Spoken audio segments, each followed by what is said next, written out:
skeptical of the American retail marketplace, but many of today's headlines announce the death and demise of the American shopping mall due to changing consumer habits, failing department stores, and increased vacancies. I, however, disagree. I argue that the mall isn't dead, but the old mall model is. That old mall model is built around a really specific merchandise mix that, in many cases, does not serve today's consumer demand. If you look, for example, at the average regional mall, 50% of the gross leasable area, GLA, is department stores, and 58% of the remaining inline space is apparel. Not only are those two of the slowest growing retail categories today, they're also among the highest in terms of e-commerce penetration. Many mall owners are recognizing this and starting to seize the opportunity to innovate on that old model and integrate new tenants and new uses into their anchor spaces.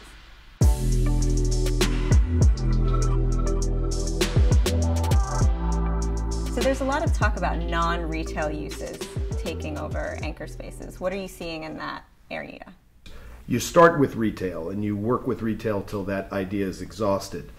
And then what happens is they will start to cycle through other uses such as office or office/medical. They'll look at residential in some cases, which often entails a teardown of the store. We've seen cases where self-storage uses are being entertained, and I think the most interesting concept, because it does go hand in hand with retail, but it's more of a depiction of where retailing stands today, is the talk that some of these anchors may be converted over time into last mile fulfillment centers for e-commerce, which is kind of an interesting dynamic if you think about it, because it's taking retail in its traditional form and now it's full evolution to where these buildings, which were built for shopping trips, are now built for shopping pickups instead. So what are some of the ways landlords are thinking in innovative ways about what they can do with their properties? If you read the paper, you'll find that there's a lot of discussion of theme-based redevelopments. So in the case of General Growth, there was an article not long ago that said they're taking, I believe, 4 or 5 of their properties in a joint venture with a fitness retailer, fitness use, and they're going to try to model a fitness-themed lifestyle, healthy lifestyle-themed development around those properties.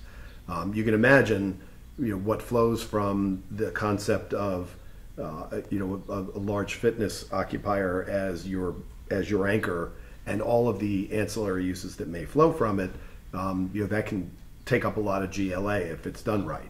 So that's one interesting direction. The other one, obviously, is medical, and the idea that you start with large doctor group or a hospital group that's going to inhabit a lot of GLA in your mall, and try to build supporting retail around that to help drive traffic. Those are 2 more unusual ways where people are really taking their properties in an entirely different direction. So we've got a bit of Darwinism going on within the mall world, but does that mean that all failing malls are going to become abandoned properties? There's all sorts of predictions out there about how many are going to fail, but fail is a relative term. Fail doesn't mean there's not a next life. So there's a bit of Darwinism, but there's also a bit of reincarnation happening with some of these malls being able to turn into a phase 2 of their life. And in both cases, though, it seems like the landlord's got to be ready to make some investments and some creative decisions. Well, you take lemons and you make lemonade. There's nothing we can do about the environment that we're in. It's happening. It's actually happening at a rate that's much faster, I think, despite what people may say today, faster than anyone really could have predicted. And when change comes about that rapidly, it catches people off guard. And so the adjustment may be clumsy, it may be messy, but ultimately, money will flow towards properties that have a second life. It's just going to take us all a while to figure it out.